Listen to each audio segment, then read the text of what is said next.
Hey guys, welcome back. This is Jenny from Polly's Paper Studio, and today I'm going to share with you how I created this beautiful flip book. I'm using the Floral Shoppe collection from Graphic 45. So I've got the 8x8 paper pad, the ephemera cards, and the cardstock stickers. And this is a fun flip book that has some beautiful embellishments and trims, and it's tied up here with some gorgeous ribbon. Once it's opened, it reveals some fun picture mats and lots of places to add pictures and journaling, and a little pocket to tuck in extra mementos. So stick with me and we will make this together. So I have a 12 by 12 sheet of cardstock here, and I'm just demonstrating with this pink. I'm not going to use that for the final project, but I will show you how I've got my score lines in. I have them already drawn, but I will go ahead and demonstrate while I've got my scoreboard out. So for your first set of score lines, you're going to go in 3 inches from the left, score it all the way down, and then 3 inches from the right, and score that all the way down again. And then I flipped my sheet, and for this side, you're going in 4 inches from the left and 4 inches from the right. So when you've got that in place, you want to go back in and add for the top and bottom 1/4 of an inch, because that will allow the space you need to hold the bulk of the paper that you're adding. So from that 4 inches, I'm going out toward the outside and adding 1/4 of an inch. From the 8, which would be the second score, I'm going out toward the right 1/4 of an inch. And I'm going to score those lines all the way down. So for the side that will fold into the middle, I'm going to add 1/8 of an inch. So same with the other one. I'm going to take my original score line and then go back out toward the outside and add 1/8 of an inch. So from this side again, back out toward the outside and then add 1/8 of an inch. So what you want to do is fold it on all of your score lines. And that was a little bit easier on the 1/4 inch than it was on the 1/8 of an inch. And this looks a little off because my pen was a little wiggly. But so it's 1/4 of an inch. This will be the top and the bottom. And then 1/8 of an inch will be your sides. So what you're doing is you're leaving a little bit of space here to allow for the paper layers inside. Once you have this in, you want to cut. I'm not going to cut because I only brought down my fabric scissors and I don't want to use those on paper. You want to cut all the way to the inside line of each of the corners. So what you wind up with is this. You see how that all lines up here. And then I finished the top with a corner rounder just to give it a nice finished look. So you can see the part I removed is going to leave my scores in the depth that I need to fold this up. It will make things much easier if I finish the back first. So I'm just going to add that piece of patterned paper, and I just like that kind of non-contrasting script font on this dark bluish purpley pattern, and that will give the back a nice finished look. When the book is closed, this is the first page you will see when you flip up that front cover, and I'm going to finish it with that same blue tone. Then I'm going to add the stripe to the bottom. So these are all patterns from the 8x8 paper pad. So here is the first page you will see when you flip up the cover, and I'll just go ahead and finish this page as well.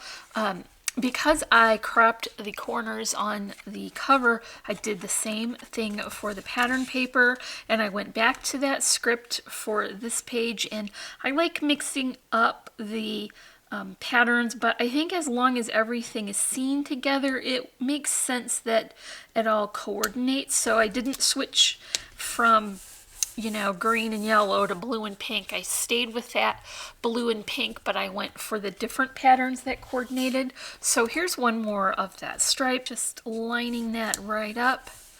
And then I cut a sweet little doily here, and I'm just going to add that and top it with this, and that goes on the bottom circle, which I die cut from one of the journal cards, and I like how it has the lines in it, so if you want to use it to journal on, that would be great, or you could just use it as a nice map for a photo, and that all coordinates nicely. So you've got your first flip, and then it will continue to open, and here is the next two moving parts. Let's put those on. Because this pattern paper is going to match so perfectly, I'm gonna go ahead and use that as my matting for these pieces. And I took one of the larger journal cards and cut it down and made it the size that would fit that page so that I could utilize both sides of it and still get those great journaling lines. It is so dry here in this house, you guys. I've been working on taking the backing off of that paper tape so that you don't have to be subject to that amount of video. And it's just sticking to me. I can't get rid of it. So here is the second page. This is a very sweet little postcard image.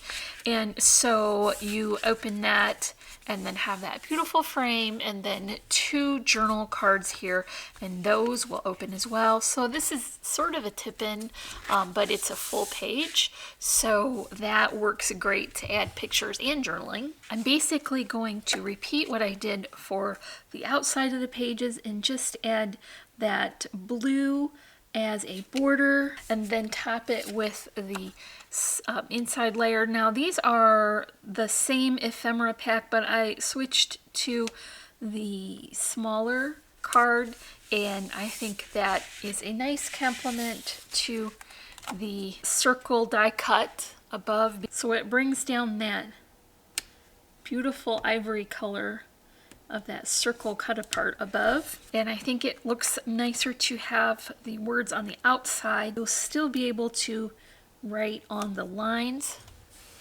there, so that will be good for pictures or journaling, and those will open like that. Now once you've got, this is 5 layers of paper thick now, so it's very sturdy.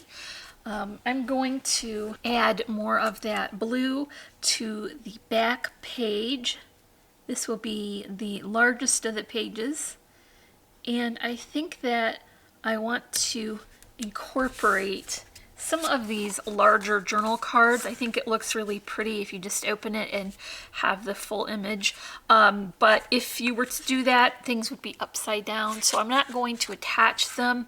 I'm just going to secure them with the sides so they won't fall out, and that way you can use the back for writing and things won't be upside down. And also, if you want to add a picture to the front, I think it would look very nice to use that natural matting, so you can make it look like it's a photo mat, and then using the back to add your journaling. So I put 2 of those in. I did have to cut them down just a little bit to fit, and I just went around the border. You see on this, like right here, you can cut that down and have a perfectly even border around what is left. So these will go in the center and act as picture mats and journal cards. So one more side here to finish for the inside. So I've got my pattern paper again, and I just love continuing this blue and pink theme, and it just all coordinates so nicely that way. So here is the bottom of the inside, and instead of using this just as a border strip, I'm going to utilize it as a pocket. So I have added my adhesive to the bottom and the side only, And that way I can tuck in a couple of the extra ephemera cards, which will be more opportunity to add your memories in your pictures. So once again, use the lines that are there for your writing, and then have your picture cropped so that you can utilize that beautiful border for your picture. So I'm just going to tuck these into this pocket, and this will fold up nicely, and then we can work on the cover. So I'm going to create the cover and then add the ribbon and then attach the cover to this, because you need a way to secure this and keep everything inside. Remember now that on the cover we have rounded the corners, and so I've got to do that again on the layer for the pattern paper and the border strip. And I was having myself a Ginny moment because I got through all these. I really have the worst corner rounder. It hurts my hand to use it. I don't know why I haven't replaced it. And when I got through, then I remembered that I could have used the corner rounder on my envelope punch board, and I was like, meh, Ginny, you know better than that. So I have my focal image here, and I want to add that on with some foam so that we can build up those layers. And you see how this is quite a bit smaller. This is the front of one of the journal cards. I went in and clipped it all the way down into that border where it's right up against the floral pattern, so that it will fit nicely on the front.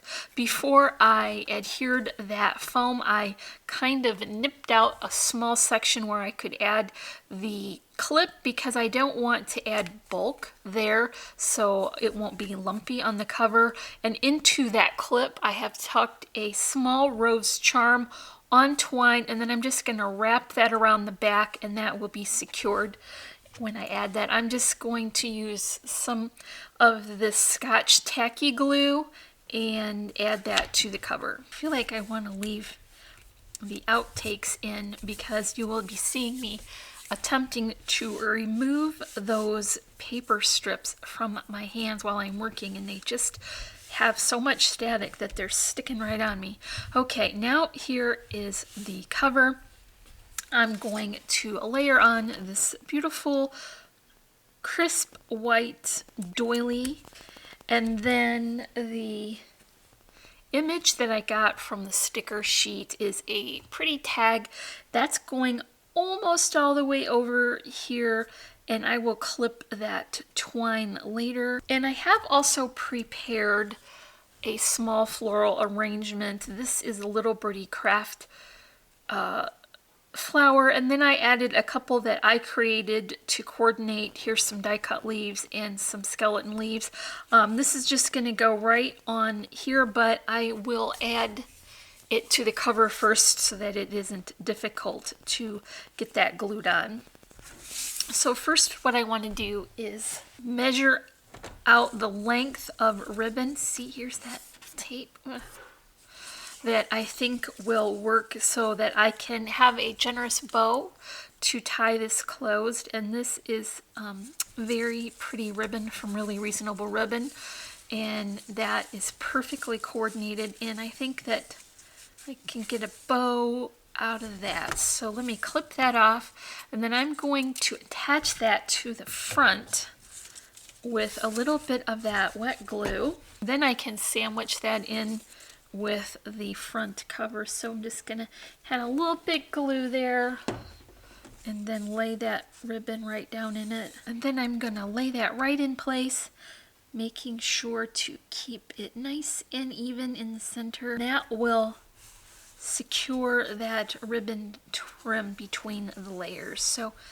here is the cover, and I'm going to add those flowers right now, and they will go right here. I just want to make sure that I've got that angled so that I don't cover up the words on the tag or overlap my leaves from the cover. So I'm going to clip the excess trim off now, and then I've just got a few extra little buttons to add that will complete the cover.